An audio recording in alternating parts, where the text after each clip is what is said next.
నామమునకు మహిమ కలుగుగాక. ఆమేన్.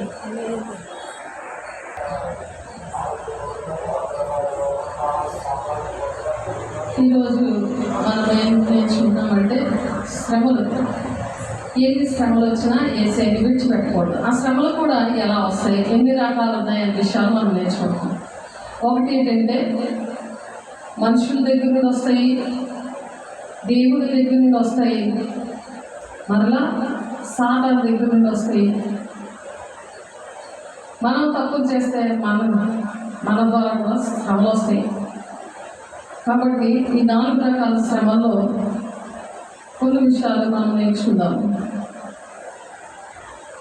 యోహాను సువార్త 16వ అధ్యాయము 33వ వచనము ఒకసారి చదువుకుందాము. నా యందు మీకు సమాధానము కలుగునట్లు ఈ మాటలు మీతో చెప్పుచున్నాను. దేవుడు ఎందుకు ఈ మాటలు చెప్తున్నారంటే సమాధానము, దేవునికి మనకి మధ్యన సమాధానం ఉండడానికి. చూడమని సమాధానం, దేవునితో సమాధానం లేదనుకో, మనుషులతో సమాధానం లేకపోతే నష్టమైంది. వాళ్ళ దగ్గర నుండి మనకి రావాల్సినవన్నీ రావు. వాళ్ళు ఏదైనా మనకి ఏమైనా ఇవ్వాలనుకున్నారనుకో, ఒక ప్రేమ అభిమానాలు ఉండవు, ఇచ్చిపుచ్చుకోవడాలు ఉండవు. ఒకరు ఇచ్చినా సరే, ఏం మాట్లాడినా సరే కపటంగా ఉంటుంది, కపట సహోదరులాగా మాట్లాడతారు. అవునా కదా? సమాధానం లేకపోతే మనుషులకి మధ్యన, ఒక మనిషికి ఇంకొక మనిషికి సమాధానం లేనప్పుడు ఏదో పలకరిస్తారు కానీ మాట్లాడలేరు కదా. కానీ దేవుడు అలా కాదు. దేవుడికి మనకి మధ్యన సమాధానం అనేది ఉండాలి. ఎవరితో సమాధానం లేకపోయినా పర్వాలేదు, కానీ అందరితో సమాధానం ఉండమని దేవుడు చెప్తున్నారు. సాధ్యమైనంత మట్టుకు అందరితో కూడా ప్రేమతోనే ఏక మనసుతో ఉండాలి. శత్రువు కూడా దేవుడు ప్రేమించమంటున్నారు. వాళ్ళు హింసిస్తుంటే నువ్వు ప్రార్థన చేయమని అంటున్నారు. నిన్ను హింసించే వారి కోసం నువ్వు ప్రార్థన చేయంటున్నారు. అలా చేస్తే యెహోవాకి ప్రీతికరంగా ఉంటే అది ఏంటంటే యెహోవాకి ప్రీతికరంగా ఉండడం అన్నమాట. శత్రులు కూడా నీకు మిత్రులుగా చేస్తానంటున్నాడు. ఎవరికి దేవునితో సమాధానంగా ఉంటే శత్రులు కూడా మిత్రులుగా చేస్తాడనమాట. ప్రీతికరంగా ఉండడం అంటే ఏంటి? మనం ఎప్పుడు దేవుని మాటలు అనేవి కరెక్ట్గా మనం చెప్పుకోవాలి. వాక్యం అనేది కరెక్ట్గా మనం చెప్పగలిగి ఉండాలి. యెహోవాకి ప్రీతికరంగా ఉంటే శత్రులు కూడా మిత్రులుగా చేస్తాడన్నమాట. గుండెల్లో గట్టిగా ముద్రించుకోవాలి. ఇప్పుడు మనుషులతోటే మనం శత్రుత్వం ఎవరి ద్వారా వచ్చినా, మనుషులతో ఉన్నాం కాబట్టి, లోపల బ్రతుకుతున్నాం కాబట్టి, మనుషులు శత్రువులుగా ఒకవేళ వాళ్ళు ఉన్నా సరే, వాళ్ళు మనకు మేలు చేయకపోయినా సరే, సమాధానం లేకపోయినా సరే, సమాధానము దేవునితో ఉంటే, ఆయనతో ప్రీతికరంగా ఉంటే ఎటువంటి శత్రువుడైనా సరే మిత్రులుగా చేస్తాడంట. ఎంత గొప్ప విషయం అది. అందుకనే దేవుడితో ఇక్కడ సమాధానం ఉండడానికి దేవుడు ఈ విషయాలు చెప్తున్నారు. దేవుడితో సమాధానం. ఎందుకు సమాధానం కోల్పోతూ ఉంటారంటే సువార్త కరెక్ట్గా వినరు. దేవుడిని ఎరగడమే నిత్య జీవనం అని మనం నేర్చుకున్నాం. యోహాను 17వ అధ్యాయం 3వ వచనంలో కదా. ఎరగడం అంటే ఏంటి? తెలుసుకోవడం, ఆయన మనసు తెలుసుకోవడం. ఇప్పుడు దేవుడి మనసు తెలుసుకున్నప్పుడు సమాధానంగా ఉంటారు. దేవుడి మనసు తెలుసుకునే వాళ్ళు ఎలాగ దేవుడిని అర్థం చేసుకుంటారంటే, దేవుడు నమ్ముకుంటే ఇళ్ళు వస్తాయి, పెళ్ళిళ్ళు అవుతాయి, లేకపోతే అనారోగ్యాలు వస్తాయి, ఇలాగా నమ్ముకుంటుంటారు. కానీ దానివల్ల వచ్చే నష్టం ఏంటంటే దేవుడికి వాళ్ళకి సమాధానం ఉంటుంది. మరి సత్య ఏంటంటే తమ్ముడు చనిపోయాడు అంటున్నాడు, అది దేవుడు కారణం కాదు. ఇప్పుడు ఇలాంటివి ఏంటంటే దేవుడికి మనిషికి సమాధానం ఉండదు. ఏ దేవుడు నాకు లేడు అంటున్నాడు. అందుకే ఏసై నమ్ముకోలేదు. నమ్ముకుంటానని చెప్పి ఆయన మోసం చేశాడు, నన్ను మోసం చేశాడు. చేసేది కాకుండా దేవునితో సమాధానం లేదు. ఎందుకు? ఏ దేవుడు లేడు అంటున్నాడు.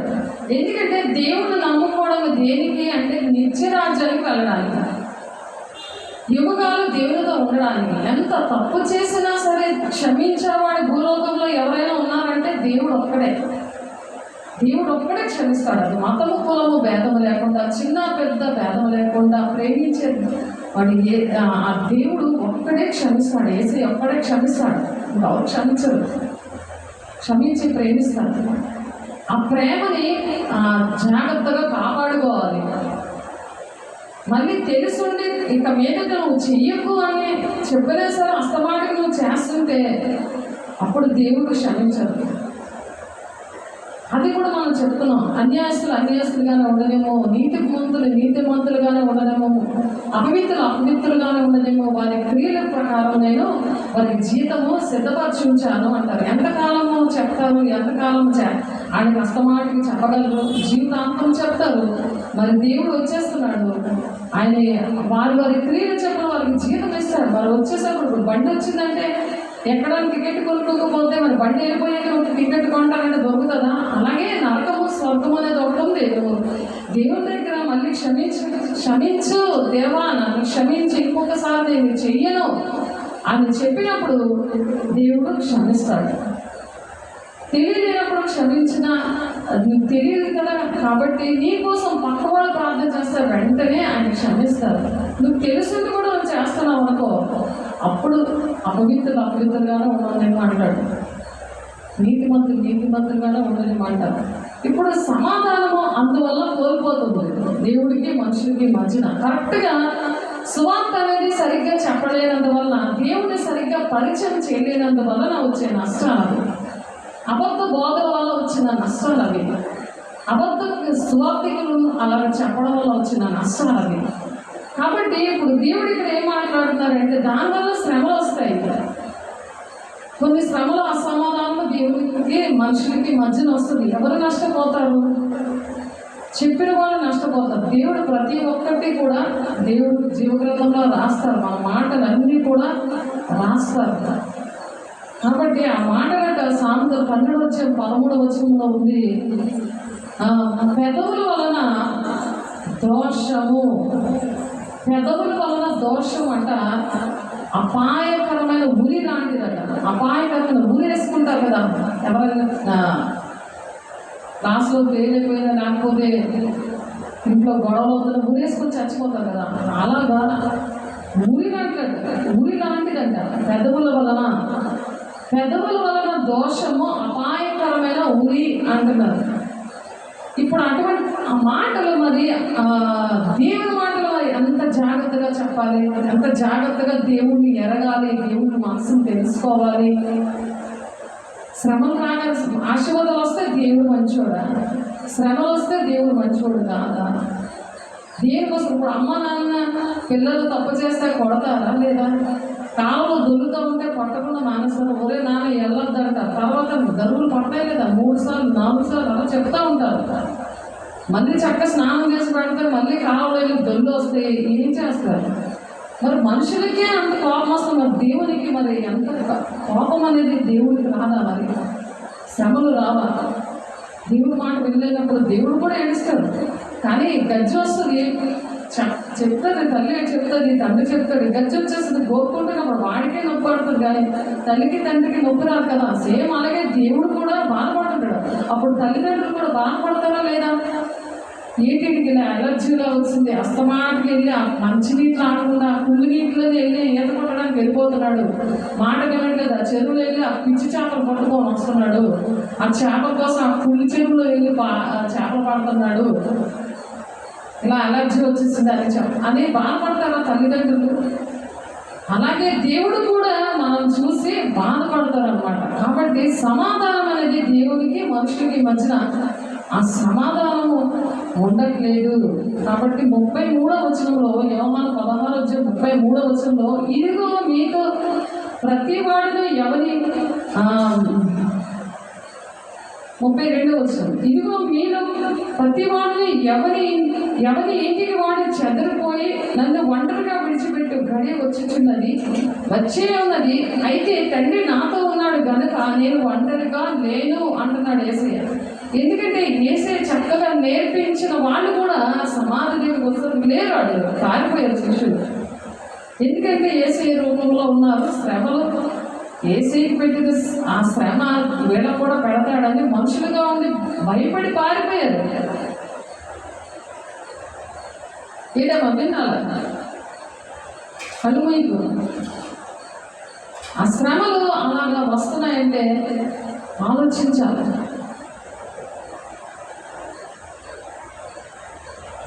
నాయన మీకు సమాధానము కలుగునట్లు ఈ మాటలు మీతో చెప్పుచున్నాను. ఎందుకంటే మీరు ఒంటరిగా ఉన్నప్పుడు దేవుడు మనతో ఉంటాడు అని దేవుని ఎలాగైతే విడిచిపెట్టి వెళ్ళిపోయారో, ఒంటరి వాడిని చేసి అక్కడ స్త్రీలు మాత్రమే ఉన్నారు. కాబట్టి నేను ఒంటరిగా లేను అని అంటున్నాడు, నా తండ్రి నాతో ఉన్నాడు అని అంటున్నారు. కాబట్టి సమాధానం ఎవరు విడిచిపెట్టినా, ఎన్ని శ్రమలు వచ్చినా, కానీ మానవుడు అనేవాడు స్త్రీ అయినా పురుషుడైనా పిల్లలైనా పెద్దలైనా వృద్ధులైనా ఎవరైనా సరే మనిషి అని అన్నవాళ్ళు ఎలా ఉండాలట, నాయన మీకు సమాధానం కలుగునట్లు ఈ మాటలు మీతో చెప్పుచున్నాను. లోకములో మీకు శ్రమ కలుగును, అయినను ధైర్యము తెచ్చుకొనుడి, నేను లోకమును జయించి ఉన్నాను. దేవుడు అలాగ జయించాడు.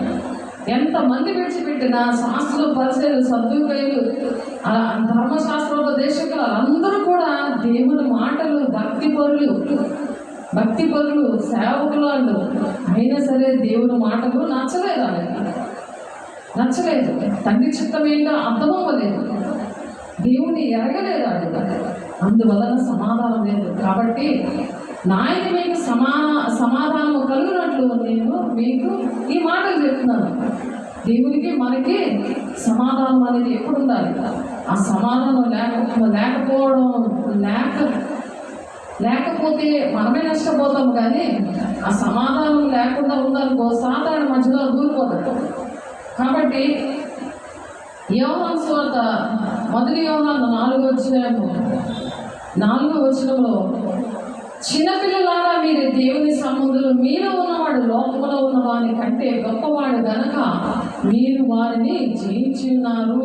యేసుని కలిగి ఉంటే జయిస్తాం అన్నమాట. ఎటువంటి శ్రమ ఉన్నా సరే జయిస్తాం. అందుకనే చిన్నపిల్లలారా అని మాట. చిన్నపిల్లలారా అంటే ఏంటంటే దేవుని హృదయం కలిగిన వాడు, దేవుని మనసు కలిగిన వాడు. ఎవరు తిట్టినా, ఎవరు కొట్టినా, ఎవరు ఒక మాట అన్నా, ఏమన్నా సరే వాళ్ళకి తెలియదులే అని క్షమించమని, వాళ్ళ దుష్టుడు ఉన్నాడు అందుకే మాట్లాడుతున్నారు అని పక్కన పెడతాం. జ్ఞానం నేను ఎలా పక్కన పెడతాం? నశించిపోతున్న వాళ్ళు దేవుని గురించిన వార్త వెరుతనంగా ఉంటుంది. అలాంటి వాళ్ళను అలాగా చిన్నపిల్లలాగా ఉంటారు. వాళ్ళు చిన్నపిల్లల మనసుతో ఉంటారన్నమాట. ఏమంటున్నా సరే పట్టించుకోరు. అదే దేవుని ప్రేమ బట్టి ఆ క్షమించి పెట్టేస్తారు. కానీ వాళ్ళ పనిష్మెంట్ ఎవరు? అలాగే చిన్నపిల్లలారా మీరు దేవుని సంబంధాలు, మీలో ఉన్నవాడు లోకంలో ఉన్నవాని కంటే గొప్పవాడు కనుక మీరు వారిని జయించి ఉన్నారు అని చెప్తున్నారు. అలాగా జయం అనేది దేవుడు ప్రతి విషయంలో కూడా ఇవ్వడానికి ఇష్టపడుతున్నాడు. దేవుడి నుండి ఎలాగ శ్రమలు వస్తాయంటే, మరి అక్కడే మరి కీర్తనలు 16వ వచనము 4వ వచనంలో ఉన్నది, యెహోవాను విడిచి వేరొకరిని ఆశ్రయించి వారికి శ్రమ విస్తరించును. చూసావా? యెహోవాను దేవుడిని విడిచిపెట్టి వేరొకరిని ఆశ్రయించడం, మనిషే కావచ్చు, ఎవరైనా కావచ్చు. నీకోసం ప్రాణం పెట్టిన తండ్రిని వదిలేసి తండ్రి చిత్తాన్ని నెరవేర్చకుండా దేవుడిచ్చిన మాటలు పక్కన పెట్టి మనుషులు కల్పించిన దైవోపదేశాలు, మనుషులు కల్పించినవి అవే దైవోపదేశాలు వ్యర్థంగా ఆరాధిస్తున్నారు. మనుషులు కల్పించుకున్నారు ప్రతిదీ వాళ్ళు అనుకుని వాళ్ళు చేసేసుకుంటున్నారు అంతే. సృష్టికర్తలు వదిలేసి సృష్టిని పూజించడము మనుషులు కల్పించిన పద్ధతులు అన్నమాట. వాక్యం బైబిల్లో ఒకలాగా ఉంటే ఇంకొకలాగా బోధించడం వ్యర్థమైన ఆరాధన. కాబట్టి కీర్తన 16:4 ఈ యెహోవాను విడిచి వేరొకరిని ఆశ్రయించి వారికి శ్రమలు విస్తరించును అని చెప్తున్నారు. ఆ శ్రమలు రాకుండా ఉండాలి అంటే దేవుడిని గట్టిగా దేవుడితో సమాధానం కలిగి ఉండాలి. అంతేగాని దేవుడు అందరినీ విడిచిపెట్టేస్తాను, నేను నాకు ఎవ్వరు అవసరం లేదంటే ఎవరికి నష్టం? అది ఆ విధంగా సువార్త చెప్పాలి. జాగ్రత్తగా ఈ మాటలు భద్రపరచుకొని అటువంటి వారికి ఈ మాటలు చెప్పాలని దేవుడు నేర్పిస్తున్నాడు. ఈరోజు ఎంత ప్రేమించి మాటలు చెప్తున్నారు. ఈ మాటలు చెప్పాలి, ఏవో మాటలు చెప్పడం కాదు.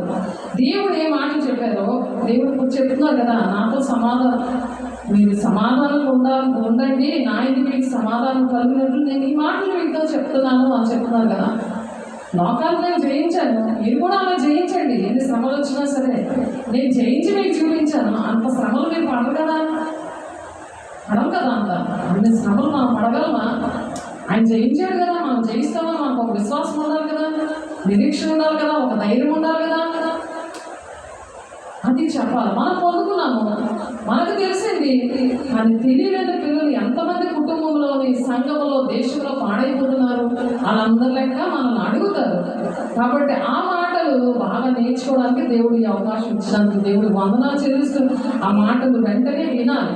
చక్కగా మా హృదయంలో భద్రపరచిన ఆయన, నీకు ఇష్టంగా ఉంటామయ్యా, నీ మాట వింటామయ్యా, నీకు ఇష్టం, నీ చిత్తానుసారం నడుస్తామయ్యా అని దేవుణ్ణి అడగాలన్నమాట.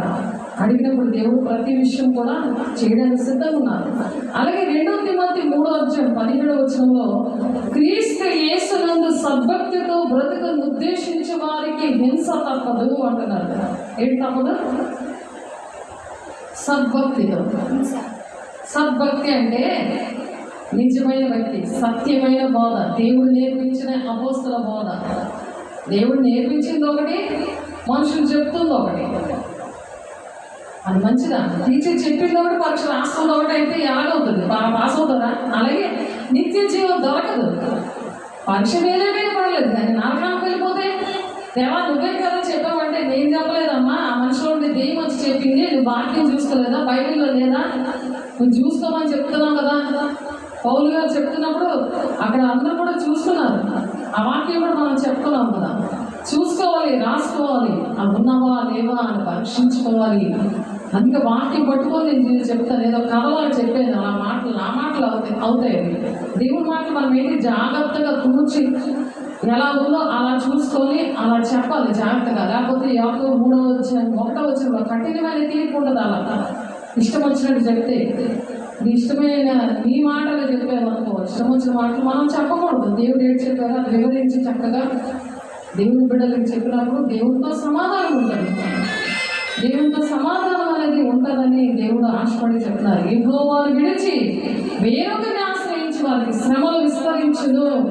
ఆ శ్రమలంట వాటన్నింటినీ కూడా తప్పిస్తాడట. ఆ శ్రమలు వస్తే ఆయన తప్పిస్తాడట. 11వ వచనంలో ఏముంది? ఆ 11వ వచనంలో విస్తరించినా సరే అవి విడుదల వస్తాయంట. వాటి గురించి దేవుడు తప్పిస్తాడంట. శ్రమలు వస్తాయి నిజమే, కానీ తప్పించినోడు కూడా ఆయనే. నువ్వు శ్రమలకు తట్టుకుంటావా లేదా అని దేవుడు అలా ఆలోచిస్తున్నాడు. మరి అబ్రహాం గారికి మరి 95 సంవత్సరాలకి పిల్లలు పుడతారు అంటే, అబ్రహాం చూడమా 95 సంవత్సరాల పిల్లలు ఉన్నారు కనగలరా? పిల్లలు లేని అబ్రహాం గారికి మరి దేవుడు పిల్లలు ఇచ్చాక మరి పిల్లోడు ఇస్సాకు పుట్టిన తర్వాత ఆయన బలిగా అడుగుతాడు. అడిగినప్పుడు మరి అబ్రహాం లోపడ్డాడు కదా, అదొక పరీక్షే కదా. అలాగా పరీక్ష అనేది మనకి ఇలా యెహోవాను విడిచి వేరొకరిని ఆశ్రయించే వారికి శ్రమలు విస్తరిస్తాయి అని చెప్తున్నారు. శ్రమలు విస్తరిస్తాయి, కానీ వాటి నుండి తప్పిస్తానని 11వ వచనంలో ఉంది. ఇవేంటంటే ఇప్పుడు నేను చెప్పినవన్నీ కూడా, ఇప్పుడు 2 మాటలు చెప్పుకున్నాం, ఆ 2 కూడా దేవుడి నుండి వచ్చిందన్నమాట. శ్రమలు దేవుడి నుండి. మరి అలాగే 2 సమయాలు పత్రిక 22:49 వచనంలో ఆయనే నా శత్రువుల చేతుల నుండి నన్ను విడిపించును, నా మీదికి లేచిన వారి కంటే ఎత్తుగా నీవు నన్ను హెచ్చించుదువు. ఎప్పుడైతే ఆ శత్రువులు మిత్రులుగా చేస్తానని చెప్తున్నారు కదా, దేవుడు ఏం చేస్తారంటే ఆయనే శత్రువుల చేతుల నుండి నన్ను విడిపించును, నా మీదికి లేచి వారి కంటే ఎత్తుగా నీవు నన్ను హెచ్చించదవు. మన మీద ఎవరైతే గట్టిగా గూండాయిజం చేస్తారో వాళ్ళకంటే ఎత్తుగా దేవుడు వాళ్ళకంటే ఎక్కువగా నిన్ను ఆశీర్వదించి హెచ్చిస్తాడంట. బలత్కారము చేయవారి చేతిలో నుండి నీవు నన్ను విడిపించదవు. ఎప్పుడైతే యెహోవాకు ప్రీతికరంగా ఉంటారో శత్రువు నుండి ఎలా విడిపిస్తాడు? బలత్కారం చేసిన వారి చేతిలో నుండి దేవుడు విడిపిస్తాడంట. నువ్వు ఏ పరీక్షలు పెట్టినా సరే నువ్వు నిలబడ్డావే అనుకో, అలా విడిపిస్తాడు. అది దేవుడి నుండి వచ్చిన శ్రమలు. దేవుడు పరీక్షలు పెడతాడు. యోబుకు కూడా సాతాను వచ్చి అడుగుతాడు. సాతాను, నువ్వన్నీ ఇచ్చావు కాబట్టి యోబు చక్కగా నేను ప్రేమించి అలా ఉదయమే నిద్ర కోసం ప్రార్థన చేస్తున్నాడు. అతను అంత ఆస్తిపరుడు భూలోకంలో ఎవరూ లేరు, అతను అంత భక్తిపరుడు ఎవరూ లేరు అని చెప్తున్నావు. కానీ నేను ఒక పరీక్ష పెడతాను. అప్పుడు అనే సాతానే యేసే దగ్గరికి వెళ్ళి పర్మిషన్ అడిగి, నాకు పర్మిషన్ ఇయ్యి, యోగు చుట్టూ కంచేసావు కదా, అందుకే ఎవరు నేను ముట్టలేకపోతున్నాను, నేను ముట్టిన వాడికి శ్రమలు పెడతాను, అప్పుడు చూద్దాము, ఎన్ని శ్రమలు వచ్చినా మాట అప్పుడు చూద్దాం, వాడు భక్తిని చూద్దాం అనేసి పర్మిషన్ తీసుకొని వెళ్తుంది. అందుకని భక్తిగా ఉన్న వాళ్ళకి సద్భక్తుల బ్రతుకు ఉద్దేశించడానికి హింస తప్పదు. అలా దుష్టుడు పరీక్షలు పెట్టి దేవుని దగ్గర పర్మిషన్ పెట్టుకొని వచ్చినా సరే యోబు ఎంత ఆస్తి పిల్లలు అన్నీ కూడా లైన్గా పోయినా సరే దేవుని దూషించలేదు. ఎప్పుడైతే తను అలా నిలబడతాడో వెంటనే మరి ఇంతకు ముందు పిల్లల కన్నా ఇంతకు ముందు ఆస్తి కన్నా రెండింతలుగా అతనికి ఆశీర్వాదం వస్తుంది. దేవుడు ఆ విధంగా ఆశీర్వదిస్తాడనమాట. సాతాను వెళ్ళి పర్మిషన్ తీసుకొని దేవుడు కంచె తీసేస్తాడు అంతే. ఇంకా మొత్తం అంతా కూడా ఇంక చచ్చిపోతుంది. అలాగా ఒళ్ళంతా కురుకులు గచ్చి ఇలాంటివన్నీ కూడా వచ్చేస్తాయి. ఆస్తి అంతా పోద్ది, శరీరం పాడైపోద్ది. అంతగా చేసిన దేవుణ్ణి దూషించాడు. అసలు భార్య కూడా చెప్తుంది, మరణం భార్య కూడా నువ్వు దేవుడికి దూషించి నువ్వు చచ్చిపో ఎందుకు అని అన్నది. స్నేహితులు కూడా అలాగే అంటారు. స్నేహితులు అంటే ఆ స్నేహితుల కోసం ప్రార్థన చేసినప్పుడు దేవుడు రెండింతలుగా దీవిస్తాడు, ఆశీర్వదిస్తాడు. కాబట్టి శ్రమలు అనేవి ప్రాణం పోయినా సరే దేవుని రాజ్యానికి వెళ్ళిపోతామే. కానీ దేవుడు అన్యాసుడు కాదు. ఎంతగా మనం ఏది దేవుని కోసం శ్రమ పడుతున్నామో దానికి రెండింతల ఆశీర్వాదము దేవుని రాజ్యంలో ఉంటుంది. ఇంత శ్రమ పడినా దానికి అన్యాయం చెయ్యడు దేవుడు. అది దేవుడు రాజ్యంలోని ఆ శ్రమకు ఫలితం అనేది ఉంటుంది. ఈ లోకంలో ఒకవేళ దక్కలేకపోయినా పరలోకంలో ఖచ్చితంగా ఉంటుంది. ఈ లోకంలో అనుకుంటారు ఎంత శ్రమ పడినా నాకు ఫలితం లేదు, ఎవరు నేను ఎంతమందికి స్వార్థ చెప్పినా రక్షించబడట్లేదు, బాప్తిజం తీసుకొని హాయ్ బాయ్ అంటున్నారు, ఎన్ని అనారోగ్యాలు పోయినా, ఎన్ని చీకట్లు వెళ్ళగొట్టినా, ఎన్ని దెయ్యాలు బయటకు వచ్చి వాళ్ళ కోసం సాక్ష్యాలు చెప్పినా, ఎన్ని దేవుడు అద్భుత కార్యాలు చేసిన హార్ట్ అటాక్ పేషెంట్లు, క్యాన్సర్ పేషెంట్లు ఎంతమందో రక్షించబడ్డారు, ఎంతమందో దేవుడు విడుదల ఇచ్చారు మన పరిచర్యలో. కానీ ఆ దుష్టుడు వాళ్ళు టచ్ చేసినప్పుడు వాళ్ళ కృతజ్ఞత లేకుండా ఉంటారు. అందరూ నిలబడలేరు, అందరూ నిలబడరు. ఈ శ్రమలు అనేవి వచ్చినప్పుడు వెంటనే వాళ్ళు క్రీస్తు అనే బండ మీద నిలబడలేరు. తుఫాన్ లాంటి శ్రమ రాగానే వెంటనే ఇసుక మీద కట్టి నీళ్ళలాగా బయటికి తన్నుకొని వెళ్ళిపోతారు. ఎందుకంటే శ్రమల ద్వారా అభిషేకం పొందుకోవాలి. చేతి వేసి ప్రార్థన చేయడం బట్టి వాళ్ళకి శ్రమ లేకుండానే, ఒక ఉపవాసం లేకుండానే అభిషేకం పొందుకున్నారు. వరాలు దేవుడు కృపను బట్టి దేవుడు ఎన్నో కార్యాలు చేశాడు. సేవకురాలు కన్నీళ్ళని చూసి ఆ దేవుడు ఇచ్చిన ఆ లోబడ్డము, ఆ శ్రమను తట్టుకోవడం బట్టి దేవుడు ప్రేమించి ఇచ్చినవి మరి ఇతరులు ఎదుటోళ్ళు కూడా నిలబెట్టుకోవాలి. ఆ నిలబెట్టుకోకపోయినా ఆ శ్రమకు ఫలితము దేవుడు రాజ్యంలో మనకు ఉంటుంది. ఎవరు శ్రమ పడతారో, ఎవరు చక్కగా ఉంటారో. మరి యేసు దగ్గర కూడా 11 మంది శిష్యులు నిలబడ్డారు, కానీ 70 మంది శిష్యులు వెళ్ళిపోయారు యేసుని విడిచిపెట్టి. ఎందుకు? యేసు శరీరం రక్తము తీసుకోమంటే ఇది కఠినమైన మాట అన్నారు. పరిశుద్ధంగా ఉండడానికి, పరిశుద్ధంగా ఉన్న వాళ్ళే తీసుకోవాలి యేసు శరీరం రక్తం. ఆయన మాటలు మరి ఇరుకు మార్గములా ఉంటాయి. ఆయన మాటలు ఇరుకు మార్గము కదా, దేవుడి రాజ్యం వెళ్ళే మార్గము, దాన్ని బట్టి నచ్చలేదు. అలాగే మన మాటలు చాలా మంది నచ్చమని మన ఇష్టం వచ్చిన మాటలు, ఇష్టం వచ్చిన స్వార్థ చెప్పకూడదు. అలాగా వస్తాయన్నమాట, అటువంటి పరిస్థితులు వస్తాయి. మరి మనుషుల నుండి వచ్చే శ్రమలు ఏంటంటే సామెతలు 12:13 పెదవుల వలన దోషములు అనే అవి అపాయకరమైన ఊరి అని చెప్తున్నారు. మనుషులు ఏం చేస్తారు? అనేకమైన మాటలు ఆడతారు, బూతులు ఆడతారు, అబద్ధాలు ఆడతారు. ఇవన్నీ కూడా వాడికే వస్తాయి. మరి చెడు వ్యసనాలు, దేవుల్లో ఉంటారు, సినిమాలు చూస్తారు, పరిశుద్ధత మెయింటైన్ చేయరు. ఆయన పరిశుద్ధుడు కాబట్టి ఆయన పిల్లలుగా మనం పరిశుద్ధంగా ఉండాలంటే మరి దేవుడు ఇచ్చిన అభిషేకాన్ని, దేవుడు ఇచ్చిన మరి ఆ ప్రాణం పోతున్న మనిషికి దేవుడు విడుదలిస్తే చక్కటి టీవీ చూసుకొని కూర్చొని ఉంటే ఆయన వేస్ట్ కదా. అందుకని చీకటి గల వెంటనే దూరిపోతాడు. ఆ దుష్టుడు దూరిపోయి దుష్టుడు మార్గంలో నడిపించినప్పుడు ఇంకొక అనారోగ్యం వస్తుంది. ఆత్మ సంబంధమైనవేమి, పరలోక సంబంధమైనవేమి కూడా చెప్పినా అర్థం కాదు. సేవకులు దేవుడే అర్థం లేదు. ఇంకా సేవకులు, విశ్వాసులు మరి సంఘం ఏమి గుర్తొస్తుంది, ఏమో అర్థం అవుతుంది. కాబట్టి మనుషుల నుండి అటువంటి శ్రమలు వస్తాయి, సాతాను నుండి వస్తాయి. మరి ఏ మనిషి అయితే తప్పు చేస్తారో ఆ మనిషిని బట్టి కూడా వస్తాయి. మత్తయి 5వ అధ్యాయము 10వ వచనంలో ఉంటుంది. మత్తయి సువార్తలోని చూద్దాం. మత్తయి సువార్త 5వ అధ్యాయంలో 10-11 వచనాల్లో, నీతి నిమిత్తం హింసించబడివారు ధన్యులు, పరలోక రాజ్యము వారిది. ఇది నీతిగా బ్రతకడానికి హింసలు అనేవి, నానా రకాలైన శ్రమలు అనేవి వస్తాయి. అలా హింసించబడివారు ధన్యులు, పరలోక రాజ్యం వారిది అంటున్నాడు దేవుడు. దేవుని సన్నిధి భూలోకంలో కూడా అనుభవించగలరు, పరలోకం కూడా చేర్చబడగలరు. నా నిమిత్తం జనులు మిమ్మల్ని నిందించి హింసించి మీ మీద అబద్ధముగా చెడ్డమాటలల్లా పలుకున్నప్పుడు మీరు ధన్యులు, సంతోషించి ఆనందించుడి, పరలోకమందు మీ ఫలము అధికమగును. ఆలోకన వారు మీకు పూర్వమందుండిన ప్రవక్తలను హింసించారు. దేవుని బిడ్డలు పూర్వమందు హింసించారు, ఇప్పుడు కూడా హింసిస్తారు.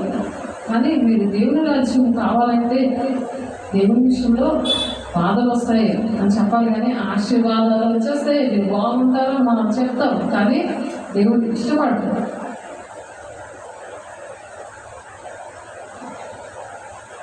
అది గమనించుకోవాలి. ఆ శ్రమలను తట్టుకునే శక్తిని దేవుడు మనకి ఎలాగ దేవుడు ఇస్తారని దేవుని దగ్గర బాధపడి అడగాలి. నీతి కొరకు ఆకలి దప్పులు గలవారు ధన్యులు, వారు తృప్తిపరచబడరు. కనికరము గలవారు ధన్యులు, వారు కనికరము పొందుదురు. ఎటువంటి కనికరం ఉన్నా, ఎటువంటి వేదన ఉన్నా, దుఃఖమున్నా సరే దేవుడు ఆ ధన్యత్వం ఇస్తాడు. ఆ కనికరం అనేది మనకు ఎప్పుడైతే కనికరం గలవారో ధన్యులు, వారు కనికరము పొందుకుంటారు. ఆ శ్రమలకు తట్టుకొని మనము ప్రేమ కలిగి కనికరంతో వాళ్ళని కనికరించి వాళ్ళని క్షమించి వాళ్ళ కోసం ప్రార్థన చేసినప్పుడు ఆ శత్రువులే మిత్రులుగా చేసేస్తాడు అన్నమాట దేవుడు. అంత గొప్ప దేవుడు మనతో ఉన్నాడు. కాబట్టి దేవుని గురించి చింతపడకూడదు, కానీ ప్రార్థన విజ్ఞాపనతో మీ విన్నపాలు నాకు తెలియజేయండి అంటున్నారు. ఫిలిప్పీలు 3వ అధ్యాయంలో ఉంటుంది. ఫిలిప్పీలు 4వ అధ్యాయం 6వ వచనంలో. కాబట్టి ప్రతి విషయాలు కూడా దేవుని దగ్గర తెలుసుకోవాలి. ఇవన్నిటికీ ముందుగా ఇవన్నీ గమనించాలంటే మనం జీవితకాలం అంతా కూడా మన జీవితం ఎలాగుంటే దేవుని ఆలయంగా ఉండాలి. మన దేహం దేవునికి ఆలయంగా ఉండాలని మనం చెప్పుకున్నాం. ఇవి అర్థమో ఈ శ్రమల కోసం దేవుని ఎరగడం అంటే దేవుని హృదయాన్ని మనం తెలుసుకోవాలి. ఆయన మనస్సు ఏంటో తెలుసుకోవాలి. నిత్య జీవం అంటే పరలోక రాజ్యానికి వెళ్ళాలి అంటే మనం ఇవి తెలుసుకోవాలంటే దేహమే దేవుని ఆలయంగా ఉంటేనే ఇవి అర్థమవుతాయి, లేకపోతే అర్థమవుతాయి. ఏ శ్రమ వచ్చినా అది ఎవరు పెడుతున్నారు, ఎలా వచ్చింది అని మనకి ఎలా వచ్చింది అర్థమవుతుంది. ఇతరులు ఒక బాధలో ఉంటే ఆ ఆలయం అనే ఆ కుటుంబాన్ని కట్టడానికి దేవుని ఆలయంగా నువ్వు వెళ్ళి వాళ్ళతో మాట్లాడుతున్నప్పుడు వాళ్ళకి వచ్చిన కష్టం కూడా ఎలా వచ్చింది, ఎందువల్ల ఆ శ్రమ వచ్చింది అని అర్థం చేసుకొని వాళ్ళకి అటువంటి మాటలు దేవుని మాటలు ప్రకటించాలి. ఆ విధంగా మన దేవుని మాటలు ప్రకటించడానికి దేవుని ఆలయంగా మనం ఉన్నప్పుడు దేవుడు సహాయం చేస్తారు. ఇక్కడ రోమ 8:1 కాబట్టి ఇప్పుడు క్రీస్తు యేసునందున్న వారికి ఏ శిక్ష అనేది లేదు. దేవుల్లో ఇలా ఉంటే ఏ శిక్ష ఏమి ఉండదు. అంటే శిక్ష అనేది ఏంటంటే నరకమే అన్నమాట, అది ఉండదు. దేవుల్లో ఉన్న వాళ్ళకి ఎటువంటి శ్రమ అయినా సరే అనుభవించడానికి ఇష్టపడతారు, ఓర్చుకుంటారు. మన దేవుడు అలా ఓర్చుకొని మన పాపం కోసం ఆయన అలైపోయారు, అలా ప్రాణం పెట్టాడు. మనం కూడా అలా ప్రాణం పెట్ట బద్దులమే ఉన్నామని 1 యోహాను 3:16 ఉన్నది. అలా మనము దానికి కావాల్సింది ఏంటంటే వాక్యం అనేది బాగా హృదయంలో భద్రపరచుకోవాలి. ఆ వాక్యం పట్టుకుని ప్రార్థన చేసుకుంటే అప్పుడు ఆ అభిషేకం ఉండి అలా తట్టుకునే శక్తి దేవుడు ఇస్తాడు. ఆ జ్ఞానం పైనుండి వచ్చే జ్ఞానంతో అలాగే దేవుడు కుటుంబాలని కట్టడానికి దేవుడు సహాయం చేస్తారు. ఎంతో సంతోషపడతాడు దేవుడు. దేవుడు యొక్క ఆయన మనసులో ఉన్న ఆ వేదనంతా అదే. ఆయనకి ఇష్టమైన పని అంటే అదే. ఆయనకి ఇష్టంగా ఉన్నది మీకు ఆయనకి ఇష్టమైన మీరు చేశారా, మీరు ఏది అడిగితే ఇస్తానని అంటున్నాడు. ఆయన ఏది అడిగితే ఇస్తానంటాడు. నాయన మీరు మీ ఏదైనా మాటలుంటే మీకు ఏది అడిగితే ఇస్తానంటున్నాడు. కాబట్టి ఇష్టమైన పనులు ఇవన్నమాట. ఇవి చేయకుండా ఎంత ప్రార్థన చేసినా, బహుగా ప్రార్థన చేసినా వినను. మీ చేతులు రక్తంతో నిండిన మీరు కడుక్కోండి అంటారు యెషయా 1:15. కాబట్టి దేవుడికి ఇష్టంగా ఉన్నామా లేదా అని ప్రతిరోజు కూడా చెక్ చేసుకోవాలి. శ్రమలు రాగానే దేవుడు ఇలా చేస్తున్నారా, మరి ప్రార్థన కూడా దేవా నాకు అది కావాలి, ఇది కావాలి, ఇది ఉండాలి, అది ఉండాలి, వాళ్ళు దీవించి వీళ్ళు దీవించి ఈ లిస్ట్ పెడతారు. కానీ దేవుడి మనసు ఏంటో అది అర్థం చేసుకోవడం లేదు.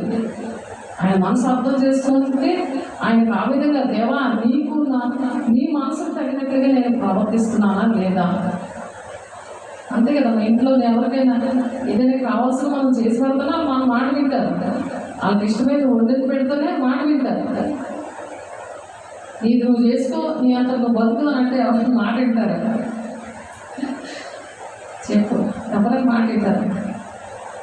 మరి దేవుని మరి ఆయన ప్రాణం పెట్టిన దేవుడు మాట వినకపోతే మరి ఆయనకి ఎంత బాధగా ఉంటుంది. దుష్టుడు అప్పుడు ఏర్పడి చేస్తుంది. దుష్టుడి నుండి విడిపించడానికి కూడా అవకాశం లేకుండా బంధకాలు బంధించబడుతుంటే దేవుని ప్రేమ అయినా ఆయన ఏడుస్తూ ఉంటారు. నా బిడ్డలు ఎలా నశించిపోతున్నారని ఎంతో కన్నీరు గారుస్తుంటాడు. అది ఆలోచించాలి. ఇంట్లో వాళ్ళ కోసమే అంత బాధపడిపోతుంటే మరి దేవుడి ఇంటిలోని దేవుడు ఆయన ఇంట్లోకి రావాలి, శాశ్వత కాలం ఉండాలి, యుగాలు ఉండాలని ఆయన ఆశపడుతున్నారా లేదా? కాగా శరీర స్వభావం గలవారు దేవుని సంతోషపరచనేరారు అంటున్నారు. ఇప్పుడు సంతోషపరిస్తేనే దేవుని రాజ్యం. ఇహలోకంలో దీవెనలు, పరలోకంలో సంతోషంగా యుగాలు దేవునితో ఉండాలి. ఈ లోకంలో దేవునికి ఇష్టంగా మనం బ్రతికినప్పుడు ఇది శ్రమలు వస్తే పరీక్షలు పెడుతున్నప్పుడు ఆ శ్రమలు కూడా తట్టుకునే శక్తి ఉంటుంది. ఎందుకు శక్తి ఉంటుంది? దేవుని ప్రేమిస్తున్నాం కాబట్టి ఆ శక్తి ఉంటుంది. ప్రేమించిన ఏ శ్రమ వచ్చినా ఎలా భరిస్తాము, ఏ పరీక్ష వచ్చినా ఎలా నిలబడతాము, ఓన్లే అని చెప్పి ఎలాగా అనుకుంటాము. అలాగే దేవుడు ఏ పరీక్ష పెట్టినా ఎట్లుండి ఎవరి ద్వారా ఏ శ్రమ వచ్చినా అది తట్టుకుంటాం అన్నమాట. ప్రేమను బట్టి, ఆయన మనసును బట్టి. ఆయన అలాగే తట్టుకున్నారు కదా. మన పాపాలన్నీ ఆయన ఎలా ఓర్చుకొని ఆయన ప్రాణం పెట్టారు. అలాంటి గుణము దేవుని గుణము, దేవుని యొక్క మనసు అన్నమాట. దేవుని ఆత్మ మీరు నివసించిన ఎడల మీరు ఆత్మ స్వభావం గలవారే కానీ శరీర స్వభావం గలవారు కాదు. ఎవడైనా క్రీస్తాత్మ లేని వాడైతే ఆయన వాడు కాడు అని అందుకే చెప్తున్నారు. దేవుని మాట, దేవుని ఆత్మ ఉండే ఇవన్నీ చేయించాలి కానీ ఎవరు కూడా చేయించలేరు. క్రీస్తు మీలో ఉండేలా మీ శరీరము పాప విషయమే మృగమైనది కానీ మీ ఆత్మ నీతి విషయమే జీవము గలదిగా ఉన్నది. ఈ జీవం ఉన్నప్పుడు అంటే దేవుని యొక్క ఆత్మ ఉన్నప్పుడు ఎటువంటి కష్టం వచ్చినా సరే అది అజీవంగా ఆ జీవం అనే దేవుడు ఒంట్లో ఉన్నప్పుడు అది జయించుకొని వస్తారు.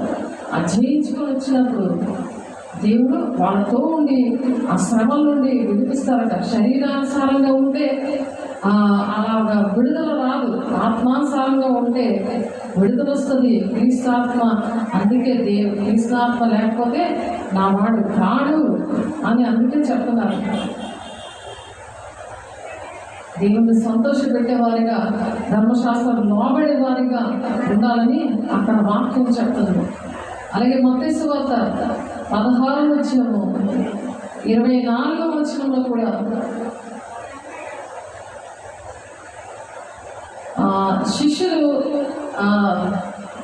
శిష్యుల విషయంలో దేవుడు చెప్తున్నారు.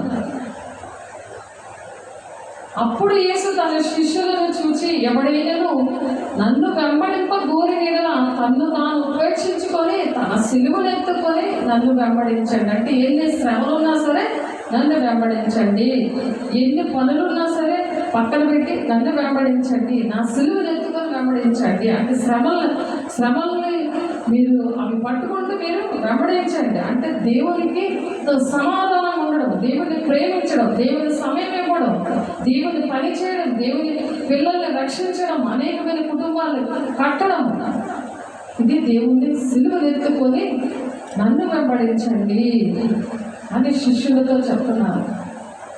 కాబట్టి శ్రమలు అనేవి దేవుడికి మనకి దూరం చేయకూడదు. ఎటువంటి శ్రమ వచ్చినా సరే ఆయనతో సమాధానంగా ఉండాలి. అలాగే లూకాసు వార్త 14వ అధ్యాయము 26వ వచనంలో కూడా ఒక మాట ఉంది. రెండు మాటలు చూసుకొని ముగించేస్తున్నాము. లూకాసు వార్త 14వ అధ్యాయము 26, 27 వచనాలు. ఎవడైనా నా వద్దకు వచ్చి తన తండ్రిని, తల్లిని, భార్యను, పిల్లలను, అన్నదమ్ములను, అక్క చెల్లెలను తన ప్రాణంతో సహా వేషింపకుంటే వాడు నా శిష్యుడు కానేరడు. మొదటి స్థానం ఆయనకి ఇవ్వాలి, దాని అర్థం. సెకండ్ వాళ్ళని పక్కన పెట్టాలి. సెకండ్ స్థానమే వాళ్ళది. మరి ఎవడైనా తన సిలువను మోసుకొని నన్ను వెంబడింపని ఎడల వాడు నా శిష్యుడు కానేరడు. దేవుని యొక్క బిడ్డలకు, దేవుని శిష్యుడుగా మనం ఉన్నామంటే ఆ విధంగా ఆయన శ్రమల విషయంలో ఆ విధంగా వెంబడించాలని చెప్తున్నారు. దేవుని బిడ్డలుగా, ఆయన శిష్యులుగా మన ముందు దేవుని మాటలు విని అనేకమైన శిష్యులు తయారు చేయమని మత్తయి 28-19 వచనాలు ఉంది. కాబట్టి వారు మిమ్మల్ని సమాజ మందిరంలో నుండి వెలివేయుదురు, మిమ్మల్ని చంపు ప్రతివాడు తాను దేవునికి సేవ చేయుచున్నాడని అనుకున్న కాలం వచ్చిచున్నది అంటారు. ముందుకు ఎలా ఉంటుందంట? దేవుని పిల్లల్ని, దేవుని సేవ చేసిన వాళ్ళని చంపే పరిస్థితులు వస్తాయని ఇప్పుడు వచ్చే ఉన్నాయి, తెలిసిందా? అలాగని దేవుని మాటలు ఇష్టం వచ్చినట్టు బోధ చేయడము, ఇష్టం వచ్చినట్టు ప్రవర్తించడము అలా చేయకూడదు.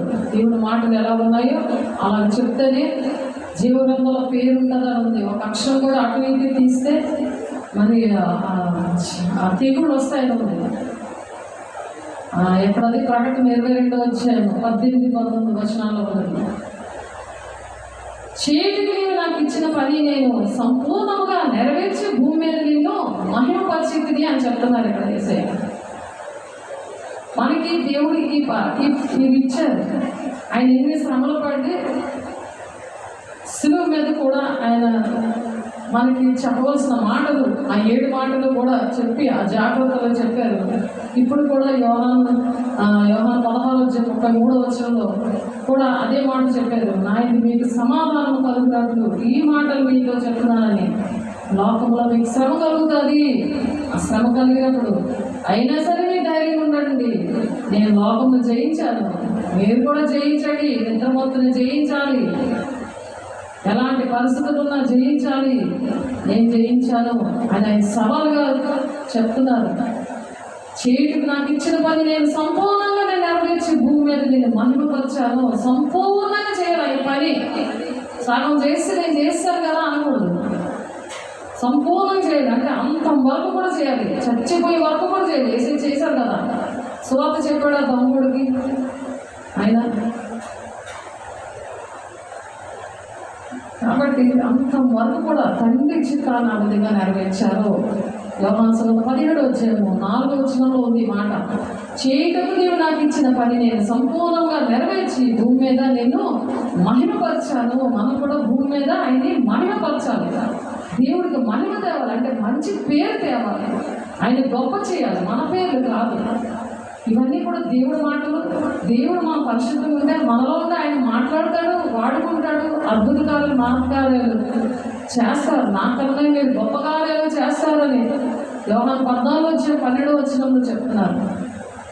అలా మహిమపరచమంటున్నారు. ఎన్ని శ్రమలు వచ్చినా సరే. ఆఖరికి ఒక మాట చూసుకొని ముగించుకుందాం. 1 దశలోనికే పత్రిక 3వ అధ్యాయం. 1 దశలోనికే పత్రిక 3వ అధ్యాయము 3-4 మనము శ్రమను అనుభవించవలసి ఉన్నదని మీతో ముందుగా చెప్పింది కదా, అలాగే జరిగినది. ఇది మీకును తెలియను. అట్టి శ్రమలను అనుభవించుటకు మనము నియమింపబడిన వారమని మీరు ఎరుగుదురు. ఇందుచేత నేను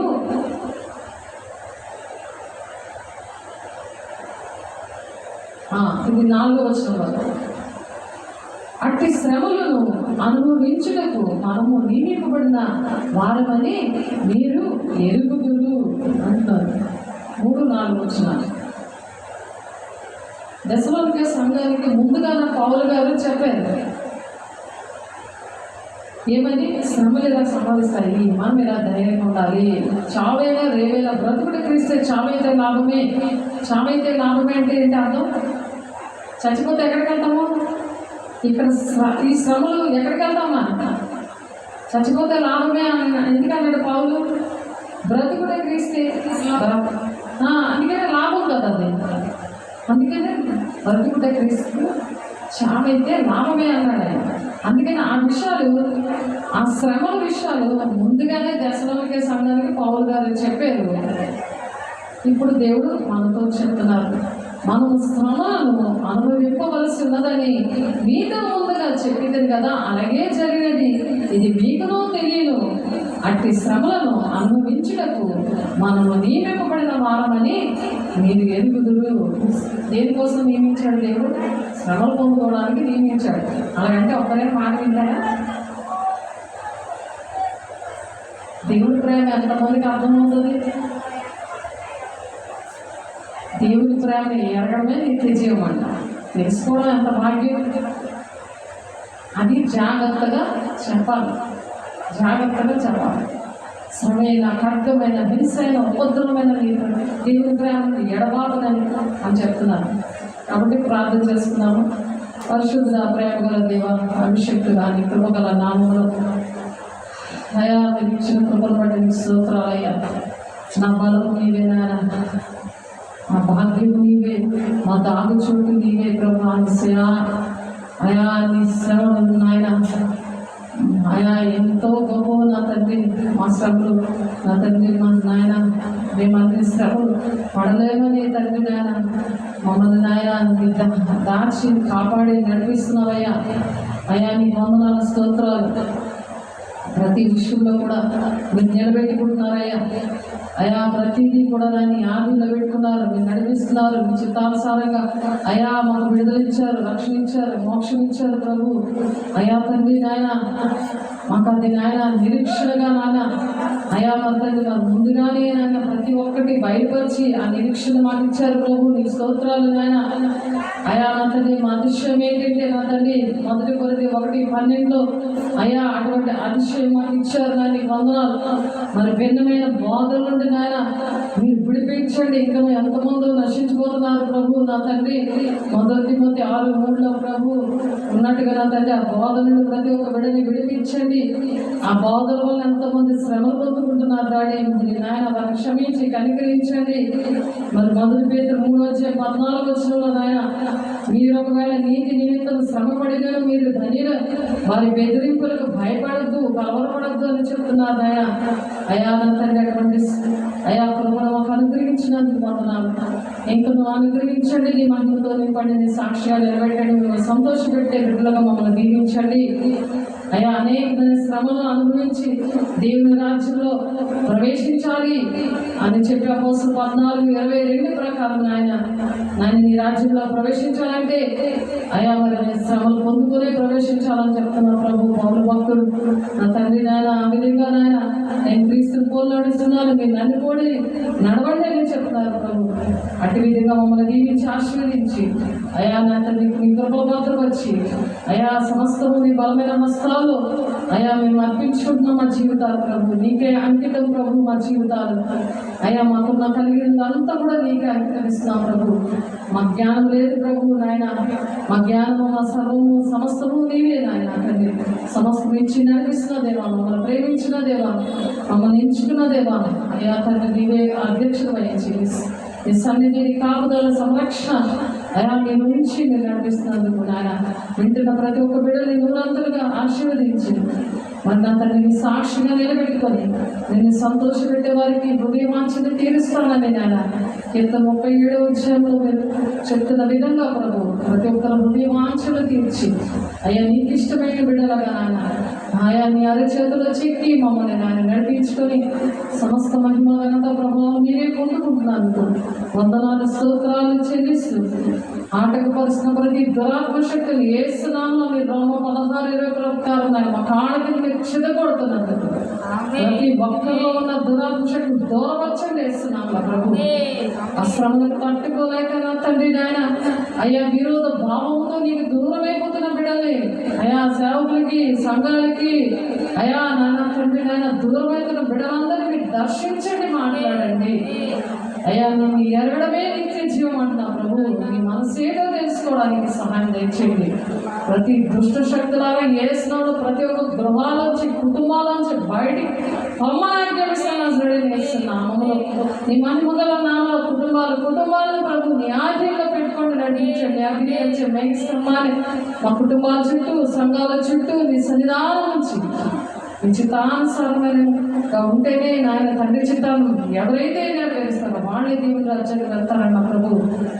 అయ్యా నీ చిత్తమేదో తెలుసుకొని రావడానికి మీరే కృపనిచ్చి నడిపిస్తున్నందుకు మహిమ ఘనత ప్రభావం మీకే చెల్లిస్తూ యేసయ్య పరిశుద్ధ నామములో బ్రతిమలాడి వేడుకుంటున్నాం తండ్రి, ఆమేన్. తండ్రి యొక్క దేవుని యొక్క మాన్యత కృప పరిశుద్ధాత్మకి నిత్య సహవాసం సకల లోక పరిశుద్ధులు ఎవరైతే కన్నీరు కాల్చి శ్రమలోనే కష్టంలోనైనా అయ్యా నువ్వు అర్థం కాకున్నారో ప్రభు వాళ్ళని దర్శించండి, మాట్లాడండి ప్రభు. నీకోసం శ్రమ పడుతున్న బిడ్డలు ప్రభు నాయన నీ బలమైన శక్తిని అయ్యా ప్రతి ఒక్క బిడ్డగా అనుగ్రహించి సదాకాలంతోనే నడిపించుగాక, ఆమేన్. God bless you. దేవుడు దీవించును గాక ప్రతి ఒక్కరిని.